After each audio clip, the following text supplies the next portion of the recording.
Hey guys, welcome back to the garden. It is literally singing. Look at this.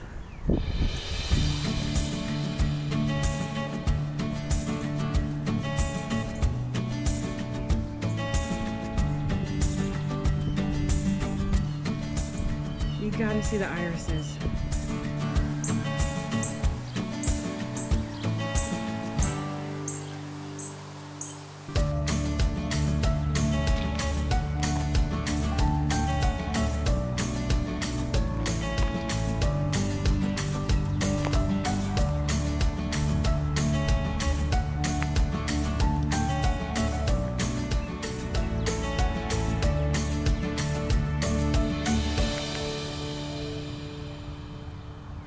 All right, now last month was rough for me. Everything is going much better this month, but I do have to catch up on all the things that are a little out of hand in the garden, like the bamboo.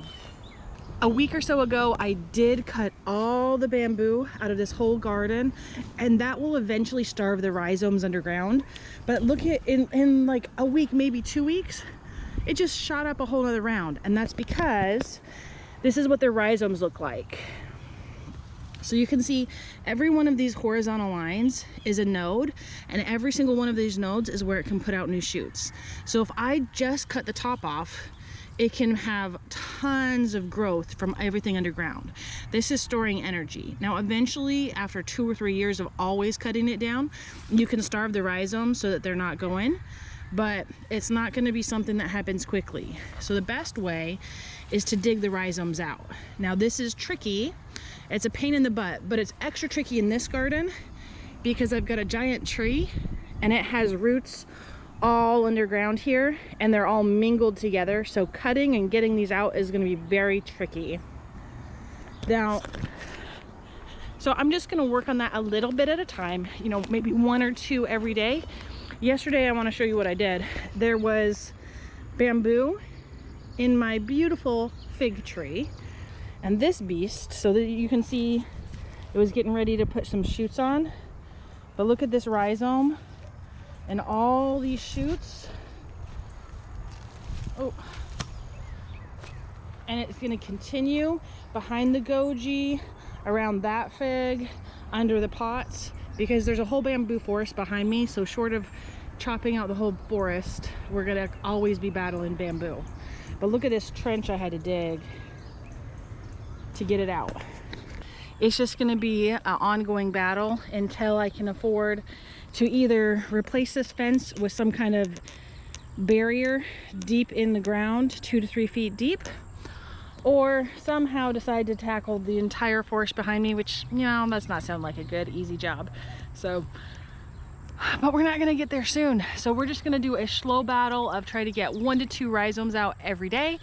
Just dig up 1 to 2 of these shoots and see if we can keep it at bay long enough to let my garden thrive. This week we have a ton of things we could be doing, but we're gonna just prioritize the most important things. For me, that is gonna be getting as many weeds out as I can so that I can get plants in the ground.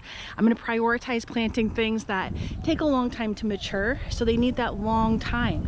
So things like gourds, squash, and melons, and anything we get on top of that is extra and bonus points. My first goal for this week is to make sure that I've got my green beans and my corn in. Now I did start corn a couple of weeks ago, but it hasn't popped up, so I'm just gonna go ahead and re-sow that same area. I have not had great success with corn, so I reached out to some experts and I asked them for their advice, and here are the top tips that were shared with me. Number 1, you want to plant it in a big block, at least 4 by 4. So we're talking at least 4 plants in each direction for 1 sowing of it. This is because they're wind pollinated and you need a big enough concentration that they're going to get each other. So I'm doing 4 rows that are about 15 feet long. Next, make sure you give them a good feed. They need a good dose of nitrogen to get started. And the third tip is just to make sure you consistently water. Mine aren't on drip yet, but I'll be working on that probably this weekend. And hopefully by following those 3 tips, this year I'll get a bounteous harvest.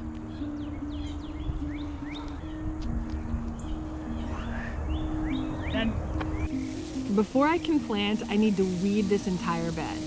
Giving it a good soak before you start weeding makes a huge difference in how easy it is to pull out all of the roots.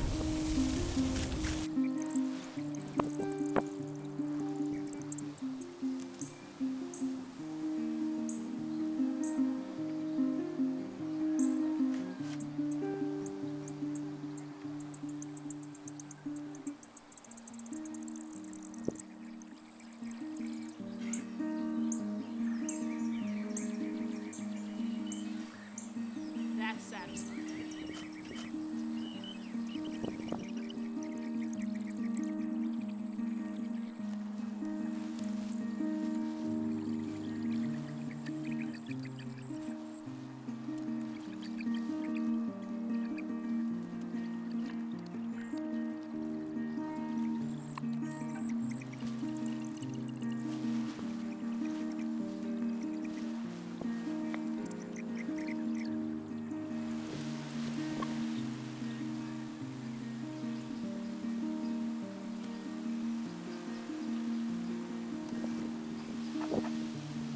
Melons! Now, I never really enjoyed cantaloupe until I grew it myself. The one that you grow yourself is so much better than the ones you're gonna get in the store. So I'm gonna be growing some watermelon, some cantaloupe, and Armenian cucumber. Now, Armenian cucumber is technically a melon, so if you're allergic to melons, please do not grow this one. But this is super prolific. You're gonna have tons of cucumbers all through the heat. They don't get bitter in the heat like most cucumbers, and they're virtually pest-free. The biggest issue you're gonna have is raccoons and possums trying to come in and snatch them. I like growing melons vertically because it keeps it out of reach of the pests who like to come in and have a nibble.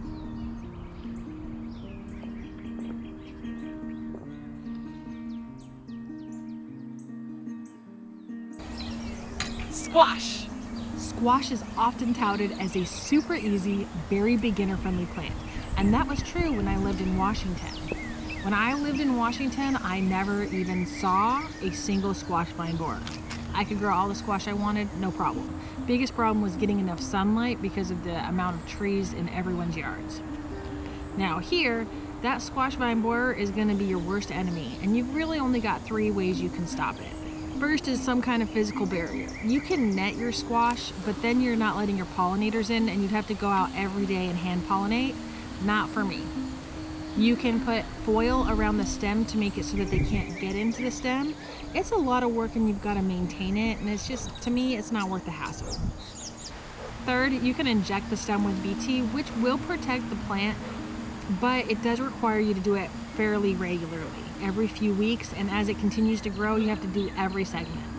You can also do the hand picking method, but it does require an intense amount of labor.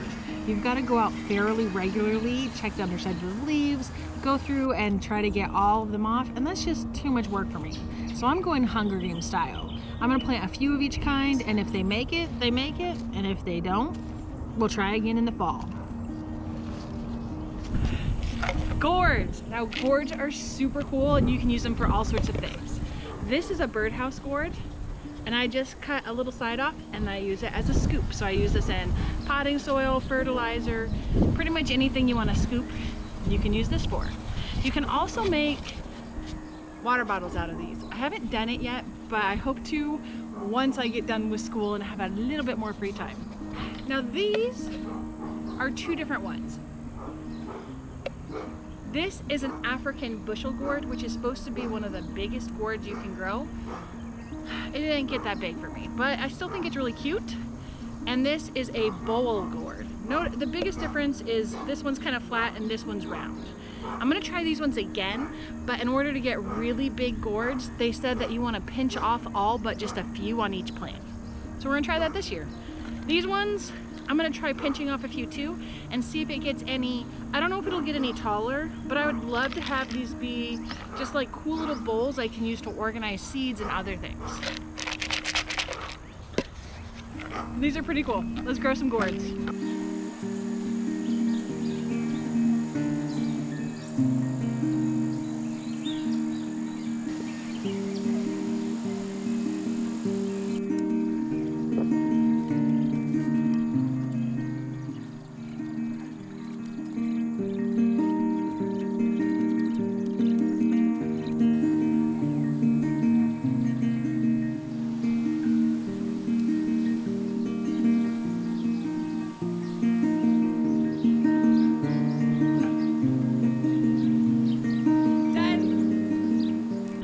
right, guys, those are the main things I'm trying to get done this week.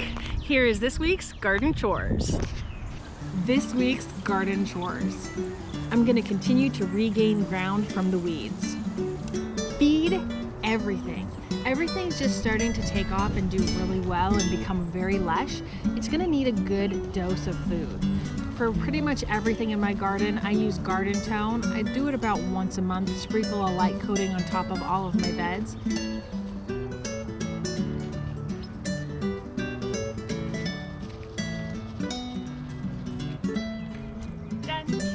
We're still preheating here in Texas, so it's a good time to go over your watering system, extend it, add on, do whatever you need to get it ready for these summer months.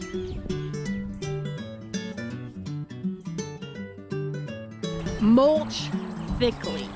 Thick mulch is going to insulate the roots of your plants, retain water, prevent soil erosion, prevent weeds. It solves a myriad of problems in your garden.